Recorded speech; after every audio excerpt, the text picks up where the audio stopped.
In Canberra, the first sitting week of the year began with the death of the Australian car industry, followed unnervingly by the news that the unemployment rate at 6% is the highest it's been in more than a decade. Tonight, Australia's Stop the Boats policy is also making headlines, this time in Jakarta, where there are fresh claims that the Australian Navy entered Indonesian territorial waters intentionally and knowingly. It's now also been revealed that earlier in the week, the Foreign Minister summoned Australia's ambassador to tell him it was unacceptable to return asylum seekers in lifeboats. To explore the week in politics, I was joined a short time ago by the Parliamentary Secretary to the Prime Minister, Josh Frydenberg, and the Shadow Minister for Immigration and Border Protection, Richard Marles. They were both in our Melbourne studio. Gentlemen, welcome. Nice to be with you. How are you, Emma? Now, let's first go to reports that are emerging tonight in the Indonesian news magazine Tempo, which is saying that the country's Foreign Minister, Marty Natalegawa, has told our ambassador that Australia's use of lifeboats to return asylum seekers was unacceptable. Josh? Well, Emma, this is just part of our normal exchanges with Indonesia. As you know, we have very close cooperation with Indonesia. Indeed, it was President Yudhoyono himself who said that people smuggling was a curse on both our countries, and we are working effectively together, and it's 57 days since the last unauthorised boat arrival made its way to Australia. You compare that to the same 57 days under the Labor Party, and there were 1,300 unauthorised boat arrivals. So what we are doing is employing a range of measures that are working to effectively stop the boats. Richard Marles? Well, we should be working effectively together between Australia and Indonesia. The truth is we're in a period now where there is precious little cooperation at all. The calling in of an ambassador by a foreign minister is a very grave step to take. Let's remember, Tony Abbott said he wanted a foreign policy which was more based on Jakarta than Geneva. And now we have a circumstance where the kind of cooperation which actually existed in terms of reducing that flow of boats under Labor has ceased. And we have a situation where the policies of this government in relation to this issue has led to our ambassador being called in before the Foreign Minister. You see, I think if we're going to stop the boats, we do need to have an effective relationship with Indonesia. That has always been our concern about this particular policy that the coalition has in place. And what we now must see is the full report that Navy and Customs have done in relation to these incursions released to the Australian public. Josh Frydenberg, is it a matter of stop the boats regardless of the cost to the Indonesia-Australia relationship? No, we believe we can stop the boats, and certainly our record is far better than Labor, and that's what's at issue here. At the same time, we can maintain a very strong and robust friendship with Indonesia. And the fact is, Tony Abbott's first visit overseas was to Jakarta. Bill Shorten's first visit overseas was to taste the croissants in Paris. And, you know, the distinction between us and Labor on this issue is very obvious. We have a policy that is working, that involves turning back the boats, that involves offshore processing, and that involves bringing back temporary protection visas. Labor did not have the will to implement the policies that actually worked under the Howard government. We do, and we are getting results. Let's be completely clear. 90% of the flow of boats had stopped by the time of the election. That's the policy, right. Well, it's actually true. The facts are there and they're on the public record. The policy difference which has had the effect is the PNG arrangement which Labor put in place, and the best thing that this government is doing is continuing on prosecuting the PNG arrangement. But it is absolutely essential that we maintain a strong relationship with Indonesia, and it's simply not right for Josh to say that what is going on at the moment is a policy which is continuing a strong and friendly relationship with Indonesia. Calling in an ambassador is an enormously serious step to take. We're in a situation where we are seeing as strained a period in our relationship with Indonesia as we have ever had. And this was a government who said that it was going to have a foreign policy more based on Jakarta than Geneva. Everybody knows that if we're going to have a sustainable position in stopping the boats, we have to work cooperatively with our nearest neighbour, the place from which the boats are coming. That's plain common sense. And we're doing that, but you are not. Can and I, that is the can point. I You just, are absolutely not. Josh Frydenberg, there's also been a report tonight in Guardian Australia referring to the Indonesian Navy spokesman, Commander Antung Surapati, who's reportedly said that the Australian Navy knowingly and intentionally entered Indonesian waters on January the 6th.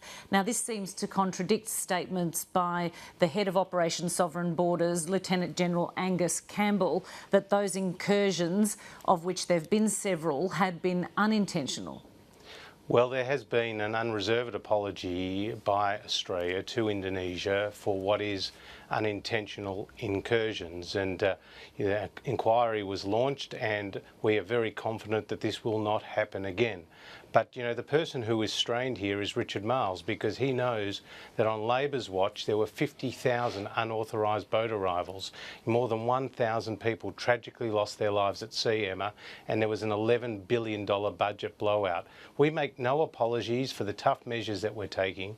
The Australian people gave us a mandate at the last election to do it. And no We're now apologies, implementing pardon our for the policies. interruption, but no apologies for entering Indonesian sovereign waters? No, we absolutely have given an apology for that, Emma, but we make no apologies for the tough measures that we are taking, because it's delivering results, and this is what the Australian people expect of us. And so what about these reports that they could not have been unintentional? What does your government say to that? Well, we don't believe that they were intentional. In fact, we have apologised for them, and we do not want them to happen again. And we understand we need close cooperation with Indonesia to see a policy that works over the long term, and we are very pleased with the results so far. But this is an ongoing challenge for the Australian government, for the Australian Navy, for Customs. We're deploying all the assets possible. We're getting results, and it's been 57 days since the last unauthorised boat arrival hit Australia. A brief response from you, Richard Marles. Well, in a week where the Australian ambassador to Indonesia has been called in by their foreign minister, you could fool me that this government has any regard for our relationship with Indonesia at all when it comes to cooperation around asylum seekers. But I think the comments of the commander in the Indonesian Navy, the significance of that is that it only highlights the importance that the report that's been done by our Navy and our Customs in relation to these incursions needs to be released, and it needs to be released in full. The Australian people have to have complete confidence about what occurred in relation to these events and have a sense of confidence that it won't happen again, because it obviously goes to the heart of having a cooperative relationship with Indonesia, and with all else that has occurred under the Abbott government's watch, it is essential that this is a matter which is cleared up. Now let's leave that topic and move on to the economy. Josh Frydenberg, in his election victory speech, Tony Abbott said Australia was open for business. How does that square with the decision by an entire industry to pack up and leave the country? If you're talking about the car industry, well, that's a legacy of the policies of the previous government. We know that the carbon tax imposed an extra $400 per vehicle manufactured in Australia. We know that the industrial relations climate, including the empowered union movement, made it very difficult for these companies to turn a profit. This is not a decision that's been made in the last few weeks or indeed the last few months. These have been long-term decisions. And don't forget, Emma, that Mitsubishi closed on Labor's watch. You then had the Julia Gillard give $34 million of taxpayers' money to Ford, saying it would create 300 jobs, only a few months later to see hundreds of jobs go. And then with Holden, Julia Gillard announced a $215 million package, promising the Australian people that Holden would stay to 2022. That never, ever eventuated. In fact, it was Labor's own John Button who said we need a car industry, but one that stands on its own 2 feet. And we do not want to see the Australian taxpayer be an ATM for free enterprise. The time of subsidies is over, and what we need is more efficient Australian industry standing on their own 2 feet. Richard Marles, there has been a perception building that if Labor was still in power, you'd be sending good money after bad.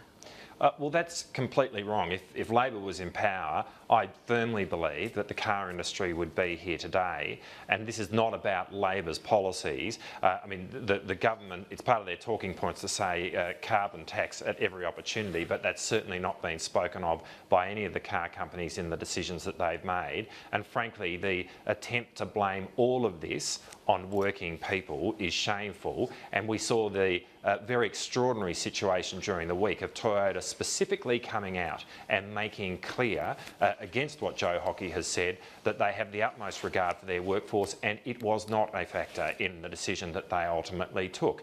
Having a car industry is a conscious decision of a government.